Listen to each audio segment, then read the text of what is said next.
Good afternoon, everyone. My name is Grant McAllister. I'm a senior principal engineer on the RDS team. I spend a lot of time on the Postgres engines and specifically Aurora Postgres, and that's what we're going to be covering today. Many of you have probably seen a lot of stuff about Aurora over the past couple of years, both on the Aurora MySQL side and when we announced Aurora Postgres last year here at reInvent. What I'm going to do today is dive a little deeper than what we've done before. I'm going to try to get behind the numbers that we've, you might have seen sort of the marketing numbers of, hey, we're, up to 3 times faster. I really think it's important to understand why you get benefits for being on Aurora, and that's what we're going to talk about today. But first I really want to talk about sort of the fact that we have 2 engines in RDS that are both Postgres and how they relate to each other. So from a client perspective, you shouldn't care. We have RDS Postgres, and it uses EBS for storage. We have Aurora Postgres, and it uses Aurora storage. So that's the main difference. But from a client perspective, from a connectivity perspective, it's exactly the same thing. You can use whatever application on either one of them. To go into more detail, they both run Postgres 9.6. They run with the same extensions. We have backup and recovery. We have point-in-time recovery.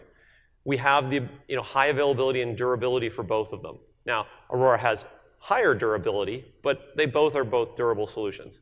They're secure. We have VPC. We have security groups. We have all the good stuff, SSL, encryption at rest.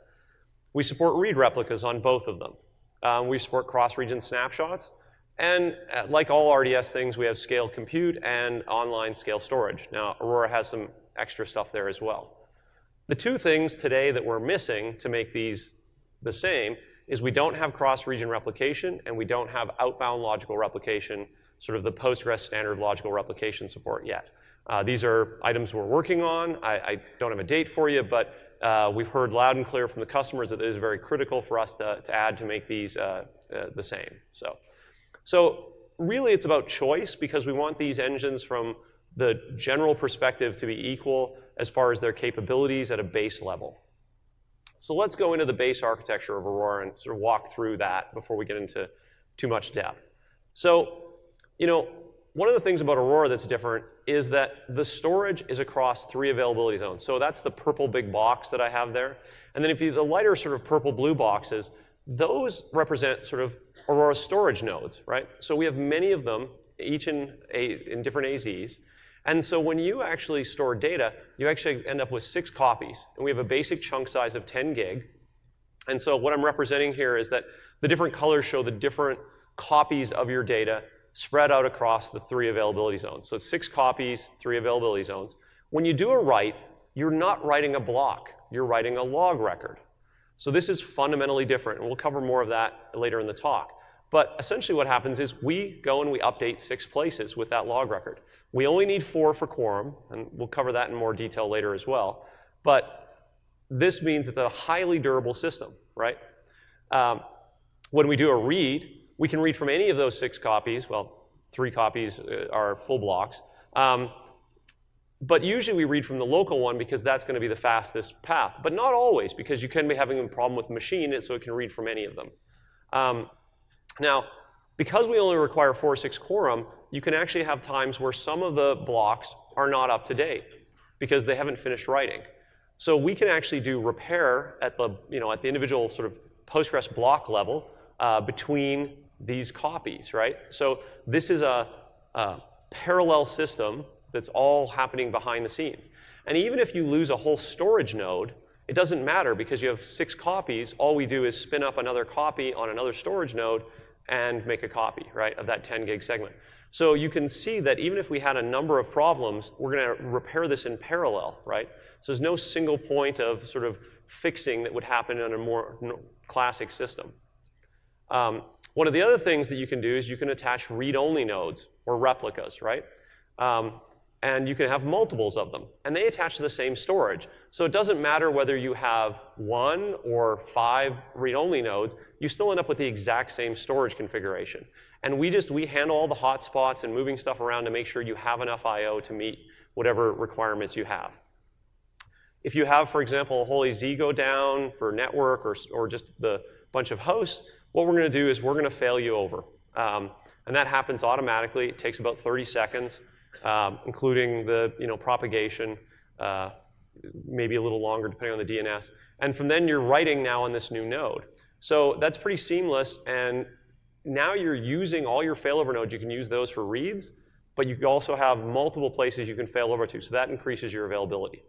The storage is up to 64 terabytes, so we just announced that our RDS Postgres now supports 16, still larger for Aurora.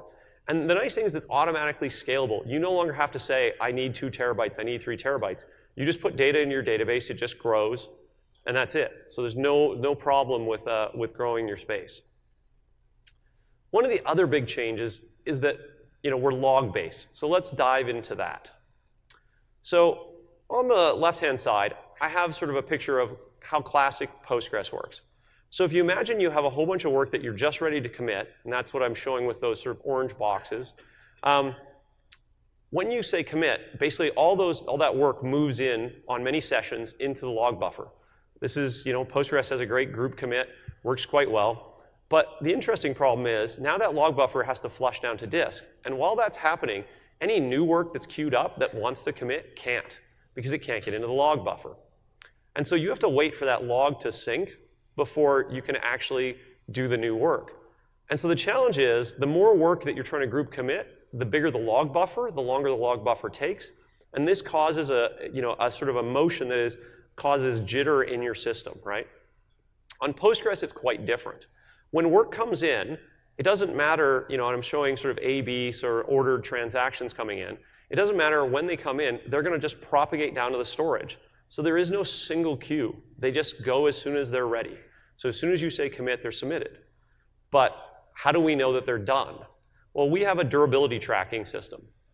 So we keep track of every transaction, and we know what's been done. And it actually is down to the single block change, right? So in this case, what we can see is that A has been acknowledged by 2, B by 2, C's only got 1 out of 4. So nothing's going to be returned to the customer yet. Once A gets to 4, then we'll say that's durable and the commit will return, right? Now you'll notice that C is also at 4, but we didn't say it's done yet. And that's because it's a relational database. We like strict ordering, right? We don't want out of order on our transactions. So we have to wait for B to happen, right? So once B gets to 5 or 4, like in this case 5, then we can acknowledge all of them. And you'll see that E is at 5, but again, not acknowledged because D is not there. So this way, there is no single point of contention. It's all at the end where we gather where we are. And this means that we can do much more concurrency than you can on standard Postgres. The other change is that we don't do checkpoints. So let's walk through what that looks like in Postgres. You have a block in memory, you do an update, you get some changes. If it's the first time you've touched that block since a checkpoint, you eject a full page write or an FPW into the wall stream, right? And this can be quite large. Now, any subsequent ones don't actually cause, before next checkpoint, but you can see that we used up a lot of space in the wall. So we checkpoint that block out, that has to, get rid of the data file, and then we have to archive it. So that's pretty expensive, right? And the reason for this is, when we're writing in Postgres, we're writing 8K, right? But as you can see, really, from a Linux perspective, it's writing 4K. And so if in the middle of that write, your server goes down, guess what? You got half of a checkpoint block written. That's very bad. If you let this go, you wouldn't even know. You just have corruption, right? So, of course, Postgres has the mechanism called full page writes to protect this. So what happens is that if you do crash during a checkpoint, when you come back up, it's going to use the full blocks in the log to repair the data file and make it all good. And this is great because this thing runs all the time, and it's always acting, so it's very well tested. But it's a bit expensive. So let's walk through how we do this differently in Aurora. So again, on the left, I have Postgres, and so we'll just walk through that same example. The checkpoint, the archive. Now remember, we want it to be durable because we want to back it up. So we have to wait for that wall file to get archived. Then we can write it to S3. So we do that for RDS. In Aurora, we get that same block in memory. We do the update, we get those changes, and we send those vectors down to Aurora storage. And from Aurora storage, we're continuously backing up those changes to S3, and that's it. So you can kind of see that there's a dramatic difference in the amount of writing we're doing with Aurora than we are with classic Postgres. That's some extra one. And yeah, and so no checkpoints means no full page writes, and that's going to be really important when I show you some other information. So we're talking about full page writes and the first time you touch a block after a checkpoint. Well, if you have a very small database, you probably touch the same block over and over a lot.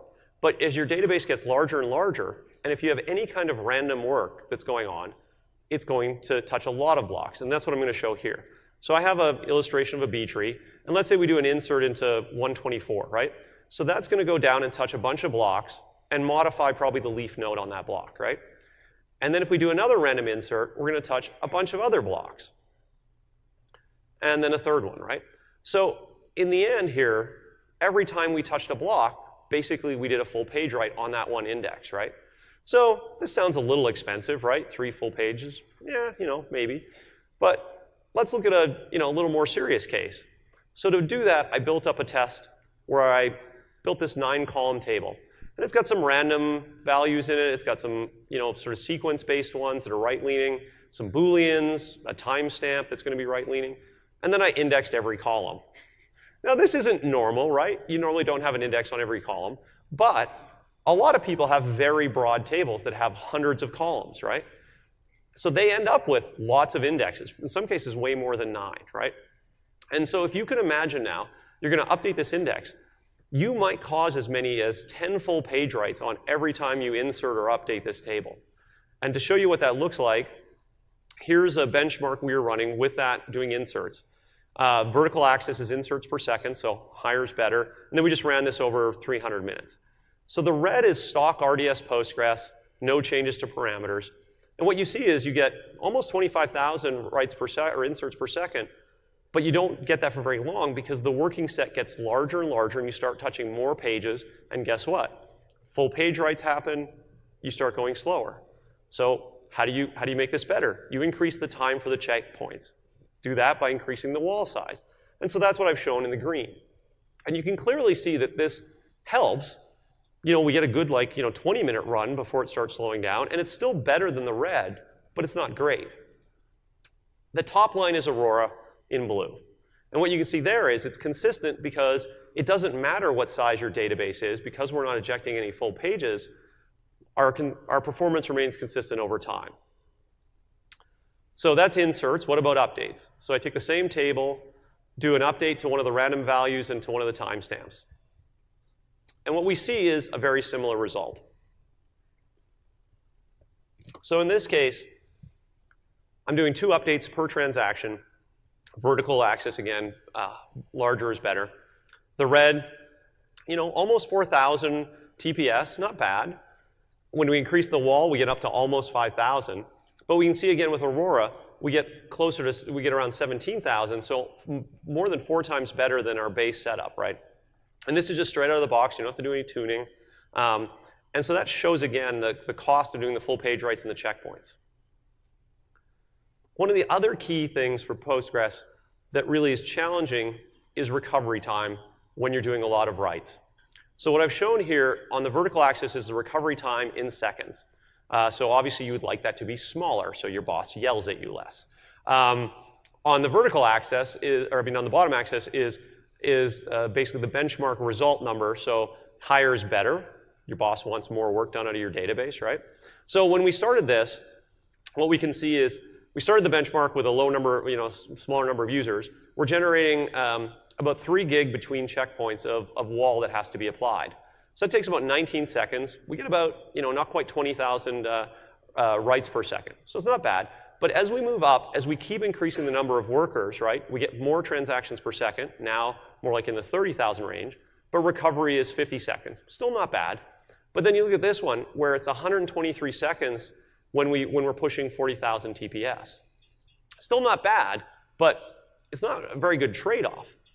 So with Aurora, because we don't have the checkpoint, we don't have any recovery, we do recovery continuously, we get a number that's quite a bit different. So we get 134,000, and we have a recovery time of about 3 seconds. So this is part of what we're trying to do with Aurora, is try to not have to have you make trade-offs. Would you like, good availability, or would you like good performance? I'd like both. So that's what we're doing. So the other thing that we do differently is quorum, as I said. So we need 4 out of 6 of our writes to succeed to acknowledge a commit. And I'm going to walk you through why we did that. So we looked at 6-way replication. And when I say 6-way, I mean 3 locations, 2 copies in each, because if you imagine EBS, it's got 2 copies behind it. So when we first did multi-AZ, we actually looked at this.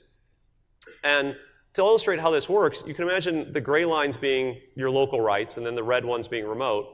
And then you're going to get your local write back really quickly. And then you're going to start the writes on the remote ones. And then they're going to come back. And then you have to wait for all these pieces to happen, right? So in the end, you finish. But you notice there's quite a gap between the first one and the last one. And that's because locality, how far apart the data centers are, how busy the individual servers are. So this makes for a slower performance system. So to show you this, we ran a high concurrency synchronous benchmark with either 2 copies, that's the blue, or 4 copies in 2 locations, or 3 nodes, 6 copies in gray. Latencies on the vertical axis, you'd like that to be smaller. And then on the bottom, this is the percentiles of the run. So the 50th percentile, basically the average, we see is not really that different. These extra copies don't seem bad. It's like 6 versus 7. Most people would say this is acceptable. But the thing to look at is the 4 nines on the far side. So this is 1 in 10,000 writes is now taking almost 4 times as long to complete. So if you can imagine your application, and you're trying to keep the jitter down for your customer, it's going to be like, well, most people are happy, but the odd customer is going to be very unhappy with the performance, right? So we like the durability of the 3 node 6 copy, but we didn't like the price you have to pay. So again, choices, right? So what do we do different with Aurora? So in Aurora, we basically send out 6 writes simultaneously. It's not even 3 and 3. It's 6 simultaneously. Those are shown in the red network. And then they start coming back, right? And as soon as we have 4 of them, we're done. We can acknowledge the commit, right?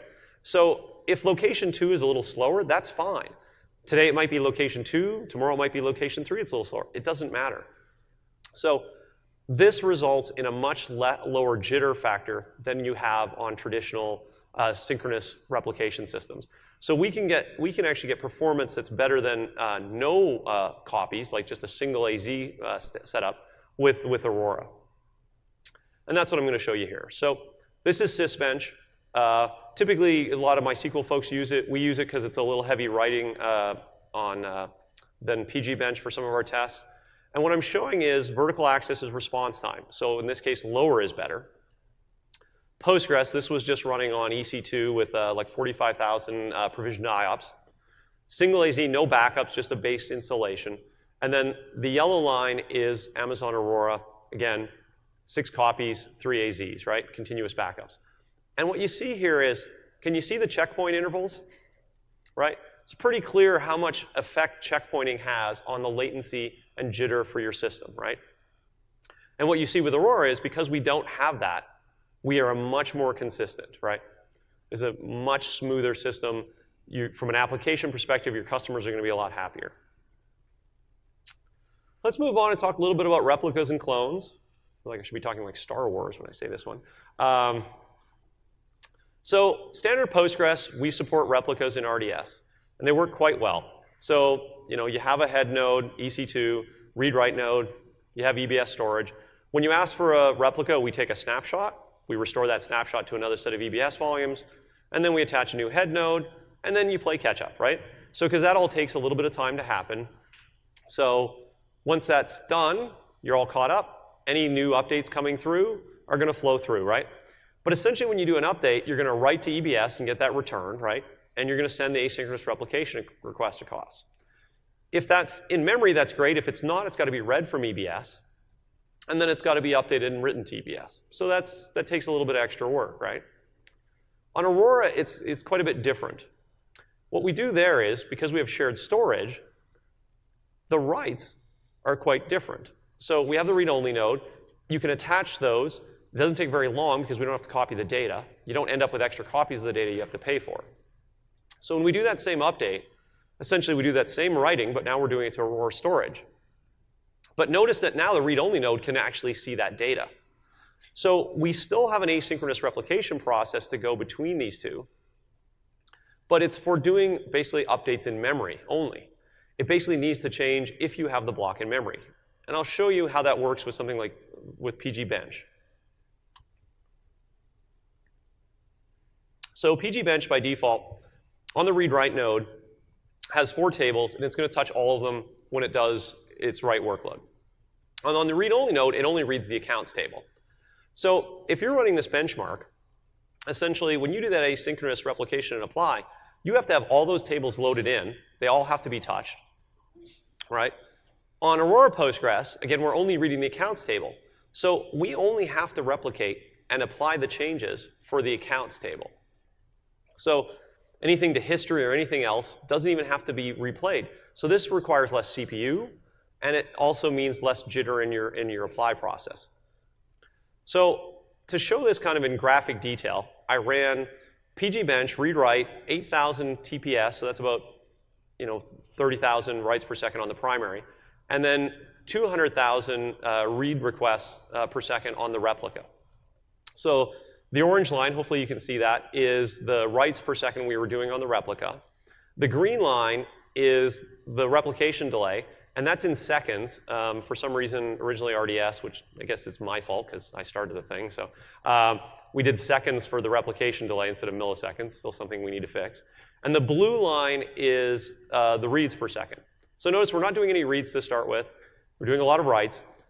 I'm running this benchmark, and then 10 minutes in, I run an update on the pgbench history table, right? So I updated every row in the pgbench history, right? So this is a massive backfill. No one's ever done a massive backfill on their production system, have they? Built an index while, in the middle of the day? Nah, never happens. So what you can see is that as soon as we do that, the replication delay starts climbing. And we're losing 30 seconds for every 60 seconds of elapsed time. So this is not good, right? And you'll notice that the amount of writing is going down because we're actually struggling to apply as much change because we've got all this extra work that has to be done. And then you'll notice after about another 10 minutes, we start doing a lot of reads. Well, why is that? Because to start with, the pgbench history, the first stuff that we were updating was in memory. But most of pgbench history had fallen out of memory because it wasn't in use. Now it has to be brought back in. That even caused us to even slow down further on the replication, right? So we're falling further and further behind. So this is problematic, and this is one of the things that customers dislike about sort of replicas in general, is they're a little fragile. You can manage them, but you have to be on top of it. This is the same graph. I messed up and the axes are on the wrong side. Sorry about that. The other thing to note is this is in milliseconds. So when you see that big chart, it's not seconds. So same thing. Now we're doing the backfill. But it's kind of hard to see where I did the backfill, isn't it? Because there's not any real change. What we see is that the replication is between about 5 to 15 milliseconds. And that's what we typically see on an Aurora replica. So you can do large operations. And this is because that backfill to pgbench history, we didn't have to do anything because most of pgbench history was not in the read-only node, right? So very easy, no problems. This makes replication much smoother on Aurora. The other feature that we just launched last week, which we haven't even really announced, is called fast clones. And this is a feature, this is just super cool. We've had it on Aurora MySQL for a little bit. I think it's just a great use case. You have your rewrite, you have your application, you have your primary storage there in the orange, and I'm showing sort of blocks in blue there. So you can have your normal read-only, attached to your storage. But what's really cool is, let's say your developer says, I'd really like a copy of the database. Well, the traditional way would be, take a snapshot, restore that snapshot, give them a copy of your database, and you have to pay for all that storage. With fast clones, essentially, you fire up a read-write node, and we create a new clone storage. And basically, that clone storage is pointing at the primary storage, so we don't copy all the data. And until the developer, for example, does an update, there's no storage that you're paying for. So that when you do that first update, now you've got to start paying for the little bit of storage that's been updated. This is, if you've got a 60 terabyte database, you can now give all your developers their own copy of the database because you're not actually paying for 60 terabytes for each of them.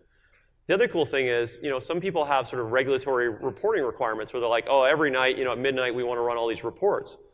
Now you can cut a fast clone at midnight and run your reports, and you don't have to worry about vacuuming or anything else, timing out. This is also, really useful because you can go build your own indexes on it. or make any changes that you need to do while you're doing reporting. So very powerful feature, a basic feature now in our Aurora storage engine. So let's talk a little bit about caching. Caching is a bit different on Aurora because guess what? We don't have a file system, and Postgres uses a file system. So here I'm showing the amount of memory in an R416 XL. It's 488 gig of RAM. It's a big box, right? So with Postgres, you got to have space for the Postgres processes and OS. Mostly, we think about that being about a quarter of the RAM, maybe a little less, depending on your application. For RDS, we configure shared buffers at 1/4 of the system memory, and the rest is Linux page cache. So in this case, about half. So that's pretty reasonable. When you do a select in Postgres, essentially you're asking, hey, is that block in shared buffers? If not, go get it, right? And that's going to go to the Linux page cache and say, is it in the page cache? No, well, go get it from EBS and return it, right? So that's a lot of work. And hopefully you don't have to do that too much, but if you've got a large working set, you may. The other thing to note is that because you have two caches, you end up with a lot of duplication, where a lot of the shared buffers are in the page cache as well. So even though you should have 3/4 of the memory for caching, you end up with more like half. In Aurora, this is quite different. Because we have no file system, we still have the Postgres processes, the OS processes, that hasn't changed. We set the shared buffers to 3/4. And so essentially all the rest of the box is for caching. So when you do a select, we check to see if it's in shared buffers, just like Postgres. But then if it's not, we go to Aurora storage and we get it and we return it. So this is more efficient. One of the nice things about Postgres was, because it uses the Linux page cache, when the Postgres processes would die, you lose the shared buffers, but you have your Linux page cache, right? So when the database restarts, you don't have to reload all the stuff, and you tend to have pretty good performance. Well, we don't have a Linux page cache, so we had to do something about this. So we did a feature called survivable cache. And that essentially goes and does the proper invalidations on the cache, leaves the right shared buffers there, and you can go about and run your system. So it behaves exactly like Postgres, except for now it's a much larger cache. So as always, I like to examine what does this look like in real life. So running around a pgbench read-only workload, and this is quite a large scale. It's like 22,000. So that's about 350 gig, right? So this is quite large on an R416 that has 488. So vertical axis, transactions per second.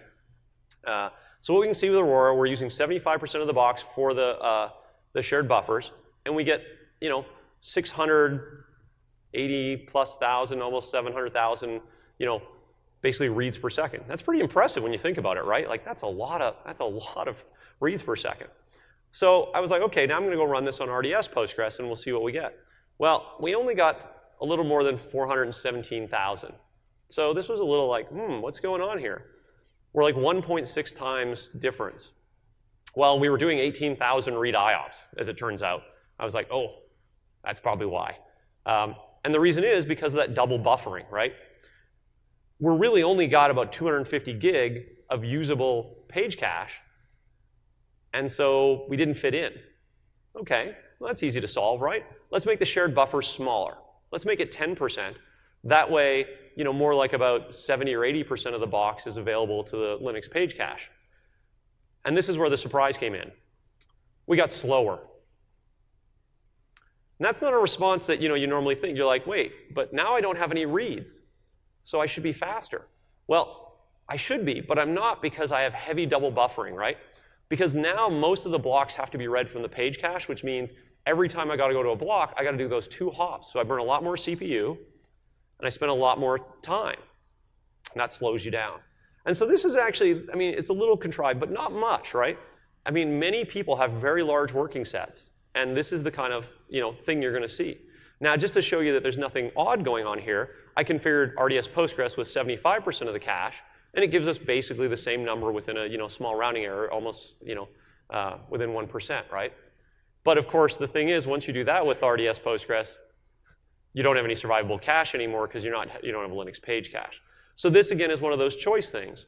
We've made it so you don't have to choose between the best performance by having no double buffering or a survivable cache. You get both. So vacuuming. I'm sure nobody in here who's used Postgres has a problem with vacuum, right? It just works perfectly. Never had any issues, I'm sure. Okay, so we can just skip this. Let's flip through it. Okay, so I'm going to quickly walk through why vacuuming matters. Here I have 3 blocks, a bunch of tuples or rows in them, right? If I go update those tuples, I get like a, I end up marking the old one as dead, inserting the new one, right? So this is pretty common. So if I do that and then I do some more inserts, and then I run vacuum, guess what? Well, if no one's using those, we get to clean them up. And then when we go and, let's say, update some more tuples, we're going to reuse that space, right? So this is why, from a space management perspective, it's important, right? If we don't run vacuum and we do the exact same thing, guess what? Now we're into a new block, right? Because we couldn't reuse the space. And so what that turns into is you end up with more blocks, more cache misses, right? You end up with non-hot updates. For those of you that know how the hot optimization works, it requires you to be updating in the same block, so if you're moving blocks around. And that, of course, on Postgres requires more full page writes. So this is really bad on Postgres, but it's still a concern on Aurora. So this is what happens if you run a long-running benchmark, TPS on the vertical axis. You'd like it to be basically staying the same. The red line is kind of the goal. And what we see over time is if you're not running vacuum, you end up with the black line as your average, where over time it just basically gets slower and slower because you have more blocks, you have more cache misses, it's just kind of bad, right? And of course, there's the other small reason why you need to vacuum, is that there's a transaction ID limit, right? And if you don't vacuum, you're going to end up in single user mode vacuuming, and your boss in your office quite irate. So, and it's surprising because Postgres can actually write at quite a rate that the transaction wraparound is a real thing for any high write customer. So we wanted to make vacuum better. So one of the first things we did was we did an intelligent vacuum prefetch. So in Postgres, one of the nice things they did in 9.6, and it's really fundamental, is that they added a freeze map or a frozen map. So you now know where the blocks where the blocks that you need to freeze are, right? As opposed to scanning the entire table on vacuum, you can actually now just figure out and go get the right ones. So this is illustrating that concept where the green are things that have been frozen, and the ones in sort of the peachish color are non-frozen, right? So you'd expect basically Postgres to go through and read just the ones it needs and vacuum them, right? Well, because Postgres relies on the file system and its read ahead, it has a nice optimization that says, if that block was within 32 blocks of the last block, well, let's just read them all. So in actuality, here's what Postgres will do in this situation, right? Now, that's not bad because the file system will be doing read ahead, and so it will be trying to help you, right? But there's lots of other stuff going on your system. You're doing a lot more IOPS. One of the things that most people don't get is that the vacuum delay that you can set when you're doing I/O actually kicks in on each one of these. And so a lot of times vacuum is not set aggressively enough because of this thing. So we're like, well, we don't have a file system. We don't have read ahead. What are we going to do? Well, we did a prefetch. So we go figure out from the map what are the things that we need to go read. Then we go collect those addresses. And we do one batch I/O up to 255 requests at once. So this makes a substantial difference on how fast we can vacuum, and I'll show you that in a minute. The other thing that's very interesting is playing with the concept of vacuuming in memory, being much more aggressive about your vacuuming. And I'll walk you through why that can be a good thing. So if you have particular workloads that are suited for this, ones where you're just appending onto the heap pages, like basically insert only, or where you have mostly right-leaning indexes, this can be a very good technique. Of course, you can't have long-running transactions because obviously if you do that, they're going to block vacuum. So we're back to our standard kind of example here. And I'm showing Postgres just to kind of give you, again, the differences. So we have the block in memory. We're doing a bunch of inserts, for example. So we fill that block up, and we checkpoint it, right? But it's not frozen, right? So at some point later, well, I mean, we have to archive it too. We have to come back and load that, right? So we basically go and vacuum it up, bring it into memory, freeze it. Well, guess what? That's the first time we've touched it since the checkpoint. Get a full page right. Lucky winner. So again, in Aurora, we don't have to do this, but in Postgres, you do. And then, of course, you have to re-checkpoint that block out and do the wall archive of it, right? So this is quite expensive. So this is why in Postgres, you have to be very careful about how you tune you're vacuuming, because otherwise you can cause a lot more effort, a lot more work to be happening. Because if you freeze something and then someone comes and touches that block again like 2 seconds later, you're like, oh, that was kind of wasted. I did a whole bunch of work for nothing. If you vacuum in memory, it's so much better. Because you have your block in memory, you're doing all those inserts, and then you vacuum, right? And then you checkpoint. And you archive it. And you're done, right? There's no read back from disk. There's no extra full page in the log, right? But the problem is, you need to do this before checkpoints. That's really hard to do. Unless, of course, you don't have checkpoints, which Aurora doesn't, right? So that's one of the things that we can do that makes a difference. So you can set this on a per table basis, and that's what actually really cool with Postgres is that this is very tunable for your application. You can say, this one table, I know I can vacuum in memory, so you can set the parameters to be aggressive, right? Now, if you're in Postgres, you'd have to increase the checkpoint timeout to try to make it so that you have more time to do it. Of course, we don't have to do that. In fact, you don't even get to set that in Aurora because it doesn't do anything. The next thing is I wanted to show what this looks like. So I ran manual vacuums just to make it easy on myself. So if you get a vacuum in memory before a checkpoint in Postgres, it's about 72 seconds to vacuum this table I was looking at. Now, of course, in Aurora, it doesn't matter because there's no checkpoint, so it's equivalent. Vacuuming in memory after the checkpoint in Postgres is 152 seconds. So you can see it took twice as much time because it had to eject all those full pages and do a bunch of stuff, right? So it's still in memory, but it has to go through that extra work. Now again, not applicable to Aurora because we don't have a checkpoint. Vacuuming not in memory. So this means it's on disk, it's got to load in.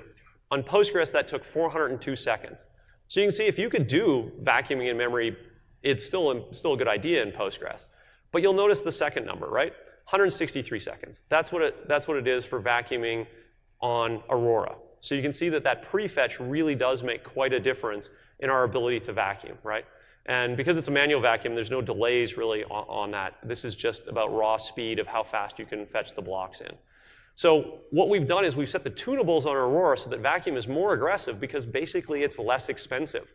So you can be much more aggressive with your vacuum, which means you're having a lot less problems keeping up. Let's talk a little bit about monitoring and performance. So how many people here know what our enhanced monitoring offering is? Few? Okay, good. Not as many as I'd hope. So this is basically our enhanced monitoring. You get granular OS statistics and a process list, and you can do it at a 1-second granularity if you want. So what I'm showing here is the process list. And I bring this up because we added a new process, right, that you would never have seen before. And this is the Aurora storage daemon. So this is the piece that talks to Aurora storage. So you'll see that consuming CPU as it's sending down writes and getting reads. The other major change is performance insights. This is one of the most exciting things that we've worked on for a while outside of core database. Because the customers have been telling us, this is all great, you make the thing more scalable, but I still need help tuning it, right? I still need to make my DBA's job easier. So we worked on performance insights, and this is a weight-based model. So we basically sample once a second, and we look at what the processes are doing. And in this case, like green is CPU, so if you're on CPU, it'll be that. And if you're waiting for something, it'll be one of the other colors. So we can see from this graph, we have this spike, right? And that black line is the maximum number of CPUs. So we're actually basically burning all of our CPUs, right? And we'd be like, what happened, right? And this is the TPCC workload that I was playing with, or TPCC-like workload I was playing with. So we can see that there's a problem. We can zoom in, right? So we can zoom into that time spot and see, oh, that's a select count star query, right? Kind of an evil query. So, but we're like, well, what was going on with that query before? And what we can see is we can zoom back out, and then we can just select the one query. And you can clearly see that something changed, right? The number of executions of that query dramatically changed at this one period, right? So this allows you to diagnose, problems much quicker. And so this is out now with in preview with Aurora Postgres. So you can see that problem. And of course, to wrap it up, doesn't do you much good if you can't run it. So how do you migrate into Aurora Postgres? Well, there's 3 sort of main ways today. We're working on another one that we should have out here in a bit, but I can talk to you offline about that. The first is data migration service, which I'll cover. pgdump, pgrestore, pretty much everyone's familiar with that. I'm not going to talk too much about that. And then snapshot import. So DMS is a logical replication engine, essentially. Allows you to do ongoing replication or one-time moves. Those are all the engines that we support over on the left-hand side. So Postgres, Oracle, SQL Server, Maria, MySQL, including Aurora MySQL. So whether it's an on-premise instance, EC2 or RDS, you can basically hook up a DMS server, configure it to say, I want to go from this database to my new Aurora Postgres. And then what it's going to do, you have to load your tables and schema because it doesn't do that yet. And then it's going to do a full select, consistent select, to do the initial load. And while it's doing that, it's keeping all the change data, regardless of the engine. And then it's going to replay that and catch up. So at that point, you basically, the two databases are the same, and you can fail over and be done. So this works well if you're coming from an older version of Postgres or if you're coming from something that's not Postgres. If you're an RDS today, one of the ways you can come in, you can use those other two methods, is snapshot import. So if your application, you have RDS Postgres, shut your application down. Basically, you take a snapshot, and then you import that snapshot. And that's going to get physically converted into an Aurora Postgres database, and then you just start your application up, because it doesn't need any changes, because it's still just Postgres. Like I said, we're doing some improvements to this, and we should have some additional functionality in this space shortly as well. And I think, yeah. And with that, I'm finished. Thank you very much, and I'll take questions.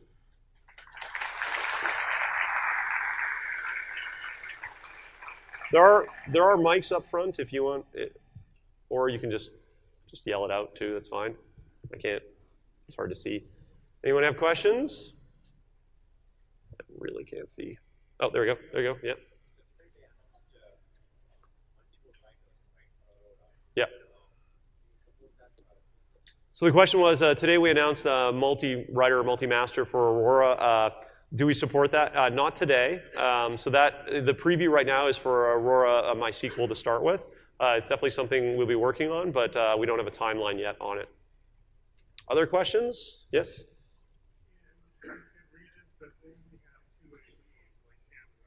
Yes.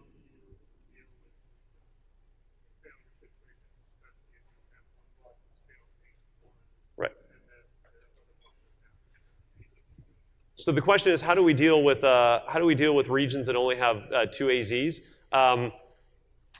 Aurora is only in regions that have 3 availability zones. Not all the availability zones are available for general customers. So there are some regions where the third one is a small thing that is just for Aurora or Aurora-like services. So whenever you see Aurora, you know you're in 3 AZs and 6 copies.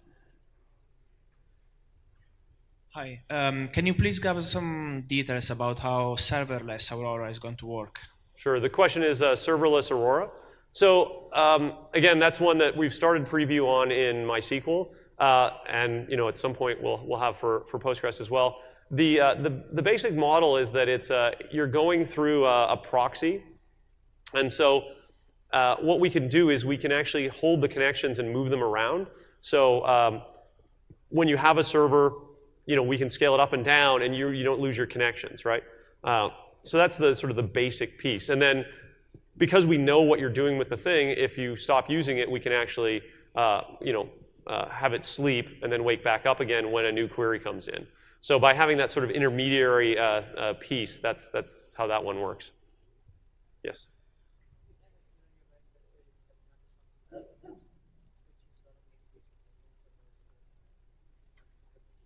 Right. Right.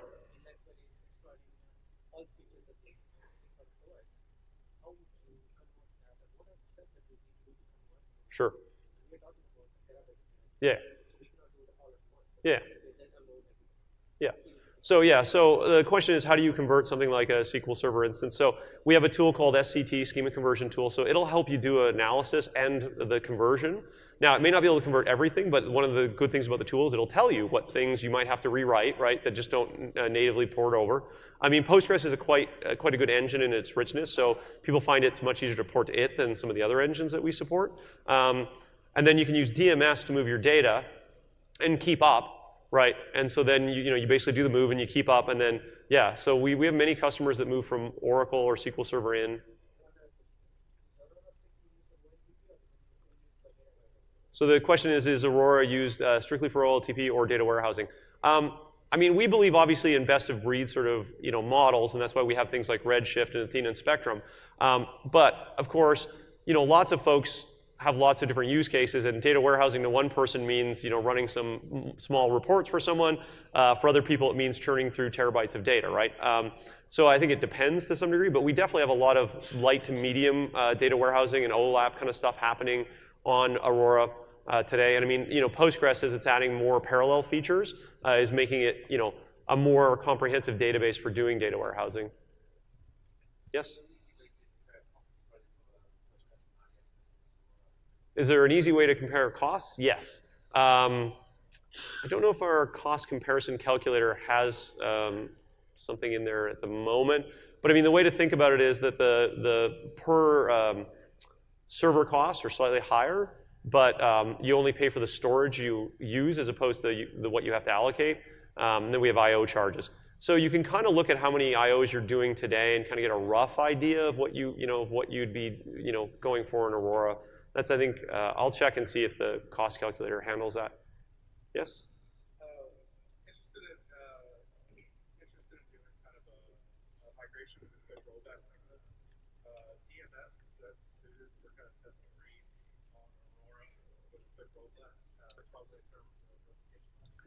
Yeah, so I mean, the question is really about like sort of doing testing of kind of trying it and then being like, oh, I don't, let me go back. So today, as I said, we don't support outbound replication for Aurora Postgres. We will. When we have that, you can have DMS running sort of one way, and then then you can go back the other way. It's a little complex, but it can be done. So it's not. There's no easy switch or anything. It is a little bit of work to do. Questions? Any over there? Yeah. When is the fast clone available? It's available now. We just, because of the marketing stuff going on, we didn't actually do an announcement last week. It'll probably get announced, but it's in the documentation today. It works, so, yep. For the fast clone, so how does that handle foreign keys and things like that might not be being updated? So how does fast clone handle foreign keys? I mean, you can imagine that essentially it's the exact, they're separate databases. It's at the block level. So if you change 7 blocks, there's 7 blocks difference. So everything you change, right? It's not at a logical database level at all. It's all at the physical block level. So it's all at the storage. So it works perfectly. There's no difference. It's like you made another copy of the database. You're just not paying for it. No, once you take the clone, you're basically on a separate timeline at that point. So no changes from the primary now flow down, just whatever you do. There, yep. My concern here is primarily durability. Yep. I know this question is under the covers. But what is happening with the OS files and other things that aren't blocked? Do they have some equivalent durability to the 6-way? Or is there a pair of magic EBS volumes under the covers and if one of them fails, which of those fail? Are you talking from like the head node? Yeah. So the question is really about like sort of what's the availability model on the non storage or storage pieces. Yeah. So on those you can think of them as being ephemeral, right? There is nothing persisted on those machines, so they're essentially disposable. And that's why you can have multiple, like we can either just replace it and it'll connect back to the storage and it'll be running, or if you have a read-only copy, we'll fail over to it, right? So there's nothing that we care about on the OS. And that's actually very much the same as sort of what we do with RDS today in multi-AZ, just that we use a different kind of storage for doing that, right? Yeah.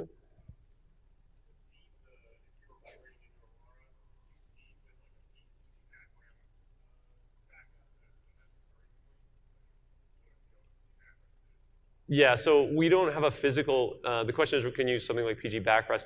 We don't allow physical import into RDS today for Postgres. So you basically have to come in through a logical mechanism, so something like DMS or dump and load, right? It's definitely something we've had a lot of customers ask us about and trying to figure out, but that's, because of our security model and some of the other things, it's a little complicated. In the back?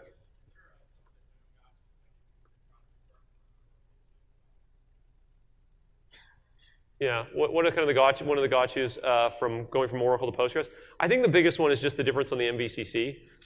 So vacuum, because it's sort of a debt-based system, is a little different. Like whenever I ran Oracle, like if you got the Oracle thing up and running and you're running for 2 hours and you're like, yeah, it works, you can basically be like, that's it. I know it's going to work. With Postgres, you have to go and look and say, am I keeping up with like vacuuming and these other things? Because if you're not, you might look like you're working and then 14 days later you run out of transaction IDs, right?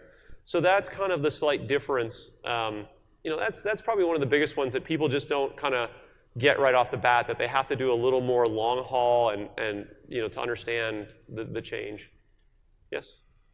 Assuming the engine is still on EC2 terminal nature, EC2, yeah. 30-second failover for like unexpected events, okay. But what about for like anticipated EC2 terminations and things like that? Can we schedule this somehow? So the question is really about EC2 terminations and stuff. Yeah, so I mean, well, because we manage all the instances, right? So we get the terminate, like if you know an instance is going to be replaced, we know that ahead of time, and we'll do that like during a maintenance window. This is the typical thing. Yeah, so I mean the failover times are as low as like 10 seconds, but you still have DNS. One of the nice things with Aurora and with basically Postgres in general is the JDBC driver now supports multiple endpoints. So you can actually give it, you know, let's say you have like 3 or 4 instances in a cluster, you can actually give the JDBC driver all of those and it will try them. And so you don't actually have to wait for DNS, so you can actually get slightly faster failover from that. Okay. What's the lowest version that you would recommend putting in Aurora? I know that you said you work with 9.6, but what would be like good to get to here before you? Yeah, the question is, what would be the kind of minimum version for Postgres that you'd like to be at before you move into Aurora? I mean, obviously 9 would be a good starting point. But I mean, you know, we've only supported 9.3 and above, so I think that's the current supported list, right? And you know, 9.4 obviously is the one that starts supporting logical replication. So if you're using DMS to come in, you need to be at that at least. But yeah, there is, depending on how you're coming in, you know, I had a customer say, do I have to go to 9.6 before I can use DMS to come in? I'm like, no, you can go 9.4 and you can basically do your major version upgrade as part of, you know, moving in. So yeah.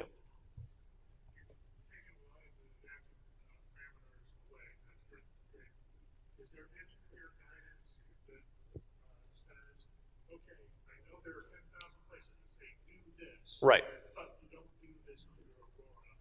Here's how you do it. Yeah, I mean, so I think we've only taken a couple away. Just like checkpoint interval obviously is gone, which isn't vacuum. I mean, it's associated.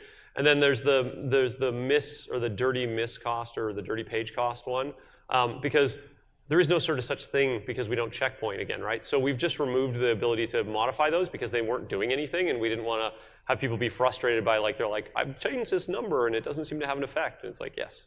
So everything we've left still behaves the same, right? We've set the defaults for RDS or for our Aurora Postgres more aggressive than RDS because again we've made vacuum cheaper, so we feel like we can set it more aggressive without impacting the customer, right? But that's really about it. All the other things sort of apply, you know, like, you know, how many tuples you want, you know, what percentage of the table you want to have changed before you start vacuuming is really application specific. So, you know, all those kind of ones we've left because we don't, you know your application, hopefully. Any more? Okay.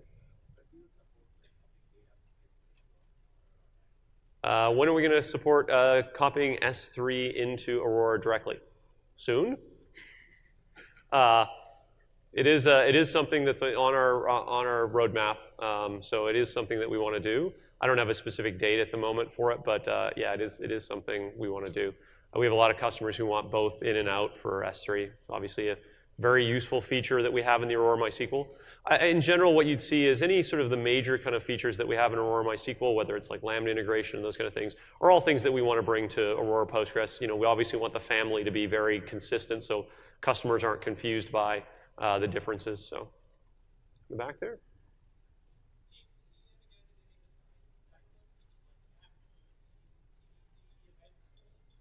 The question is about Dynamo features in sort of Aurora.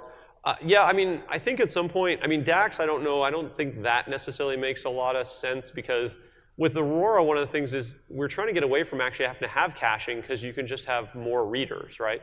And because you're not paying for more storage, it's actually possibly just as cost effective to run just, Aurora. On the sort of CDC output, I mean, today you can do that with DMS, or you can just grab the logical replication slot on RDS Postgres, and that's obviously what we want to have for Aurora Postgres. We haven't talked about, directly just having like, a flag that says, please, send my logical update stream to Kinesis, but I mean, it's a reasonable thing for us to consider. Definitely put it on the list. Yes?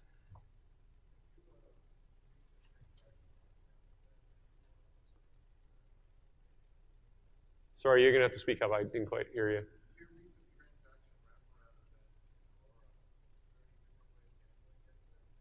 Right. So the question is, if you hit like transaction wraparound, is there anything different in Aurora than there is in RDS Postgres? Nope. Not at the moment. It's definitely an area that we want to, do work in and work with the community on. I mean, obviously, it's still an issue, but yeah. There was another question, yeah.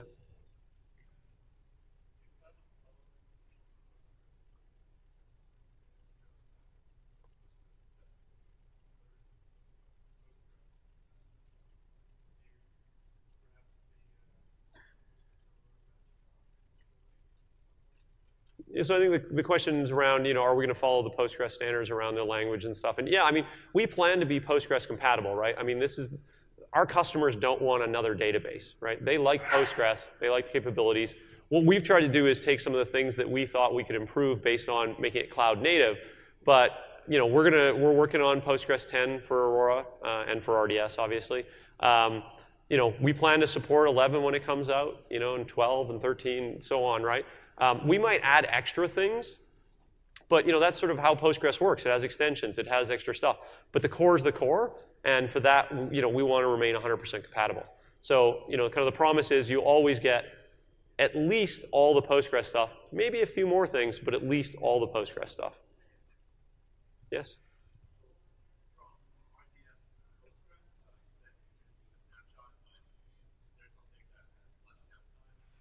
We can talk about that offline. Yeah, I'll talk about. Yes, in the back behind. So the Multimaster, like I said, is we're just in preview now with MySQL, and it's something that we want to add for Postgres, but we don't have a firm timeline on that at the moment. Obviously, it's an engine level feature, so it's going to require quite a bit of difference. It's not a storage level feature. So over to you.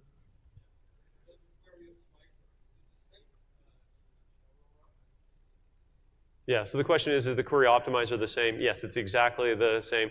Now, there are, obviously, there's not any differences on the optimizer.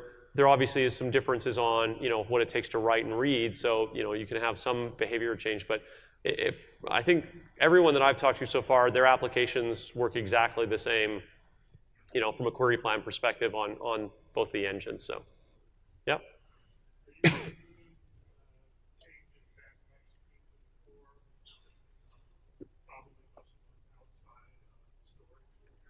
The question is, are we contributing changes back to the core? We are contributing changes back. We haven't contributed any large sort of features yet.